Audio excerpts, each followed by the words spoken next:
আসসালামু আলাইকুম ভিউয়ার্স, সবাইকে ওয়েলকাম জানিয়ে নতুন আরও একটি পর্ব শুরু করছি। আর আপনাদের জন্য আজকের আয়োজনে থাকছে তুলতুলে নরম তালের ভাপা পিঠার রেসিপি।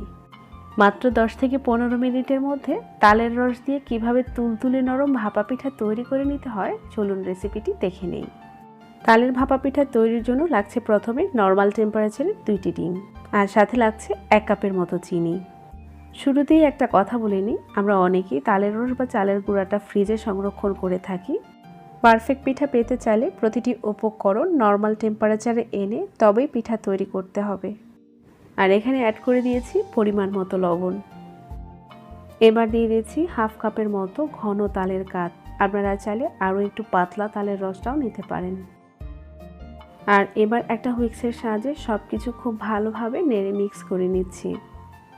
আর এমনভাবে মিক্স করে নিতে হবে যেন চিনির দানাগুলো সম্পূর্ণ গলে যায়।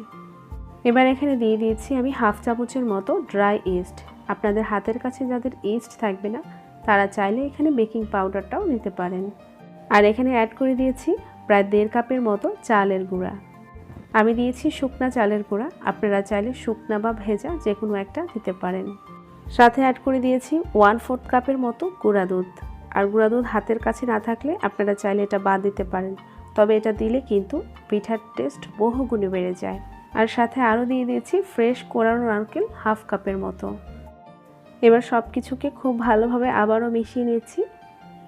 ভালোভাবে সব কিছু মেশানোর পর আমার কাছে মনে হচ্ছে যে পিঠার ডোটা একটু ঘন আছে, আর সেই জন্য এখানে আমি অ্যাড করছি নর্মাল পানি 1/4 কাপের মতো। আপনারা চাইলে পানির পরিবর্তে দুধও দিতে পারেন। পিঠার ব্যাটারের কনসিস্টেন্সিটা দেখে তবে প্রয়োজন মনে হলে পানি অ্যাড করবেন, কারণ তালের রস যদি পাতলা থাকে তাহলে কিন্তু পানির পরিমাপটা নাও লাগতে পারে। ব্যাটারটা দেখে নিশ্চয়ই বুঝতে পারছেন হুইক্স থেকে কিভাবে ব্যাটারটা ছেড়ে ছেড়ে পড়ছে। ব্যাটারটাকে 5 মিনিটের জন্য ঢেকে রেখে দেব। আর নিয়েছি কাপকেকের মোল্ড, আর এই মোল্ডের মধ্যে আমি একটু তেল ব্রাশ করে নিয়েছি। আর আপনাদের হাতের কাছে যদি এরকম কাপকেকের মোল্ড না থাকে তাহলে আপনারা চাইলে চায়ের কাপ কিংবা ছোট ছোট বাটিতেও এই পিঠাগুলো তৈরি করে নিতে পারেন। আর একটা মেজারমেন্ট কাপ দিয়ে আমি পিঠার ব্যাটারটা দিয়ে দিয়েছি, এতে করে সবগুলো পিঠার সাইজ একই রকম হবে। মোটামুটি সবগুলো মোল্ডের মধ্যে পিঠার ব্যাটার ঢালা হয়ে গেছে।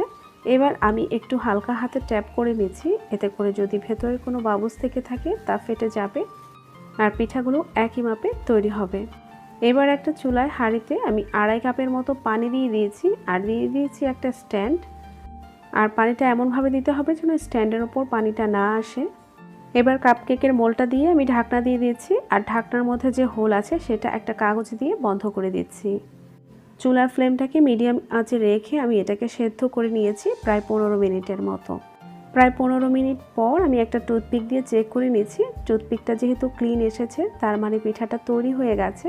আর আপনাদের টুথপিক যদি ক্লিন না আসে তাহলে আরও 5 মিনিট সেদ্ধ করে নেবেন। প্রায় 10 মিনিট পর পিঠাগুলোকে আমি মোল্ড থেকে ছাড়িয়ে নিচ্ছি।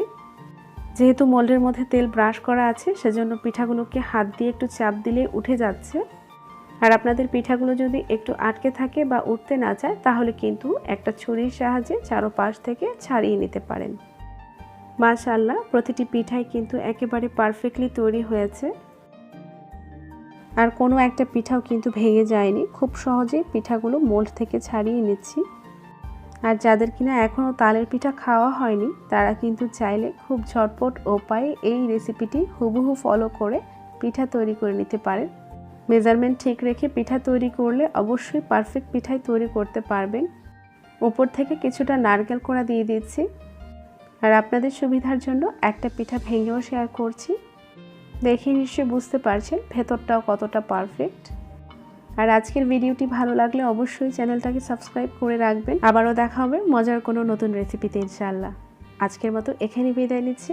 আল্লাহ হাফেজ।